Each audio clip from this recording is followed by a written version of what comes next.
Mukesh Ambani had it all: wealth, power, influence. His Mumbai residence, Antilia, scraped the sky, a monument to his triumphs. He was a titan of industry, the architect of Reliance Industries' global dominance. His word moved markets. Politicians sought his favor. The world watched his every move. Life was sweet at the pinnacle. My days were a whirlwind of high-stakes deals and lavish parties.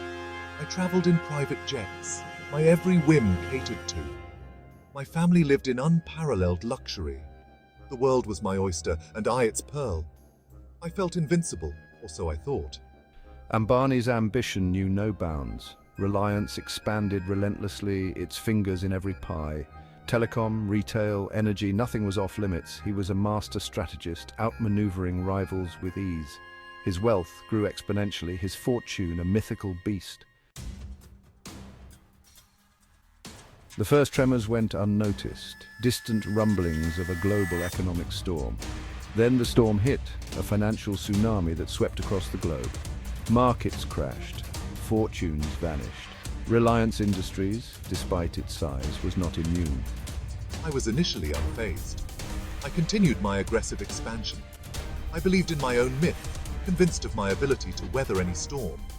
But the storm raged on, relentless and unforgiving. Cracks began to appear in the Reliance edifice, small at first, then widening with alarming speed. Debt mounted, projects stalled, investors grew anxious. The once unthinkable was happening. Reliance was faltering. I was used to the sweet taste of victory, but now I found myself choking on the bitter dregs of defeat.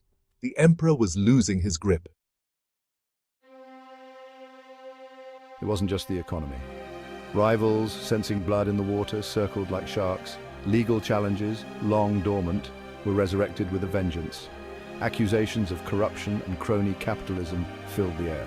Ambani, once lauded, was now vilified. My inner circle, once unwavering in their loyalty, began to crumble. Betrayals cut deep, each one a fresh wound on my already bruised ego. Friendships forged in the fires of ambition turned to ashes in my mouth.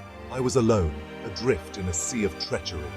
The legal battles raged on, draining Reliance's coffers and sapping Ambani's spirit.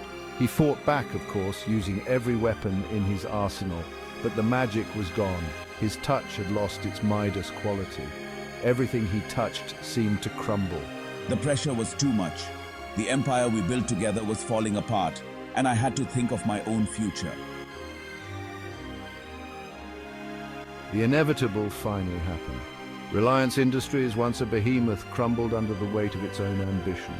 Bankruptcy courts echoed with the pronouncements of Ambani's failure. His fortune, once a source of awe and envy, evaporated like morning mist. Stripped of his wealth and power, Ambani was a shadow of his former self. The opulent world I had known vanished, replaced by the harsh realities of my new life.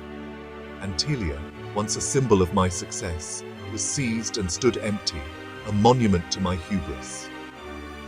He was just another face in the teeming crowds of Mumbai, his anonymity both a curse and a blessing. Gone were the private jets and chauffeured limousines. He walked the streets, his worn-out sandals slapping against the pavement, his stomach growling with unfamiliar hunger.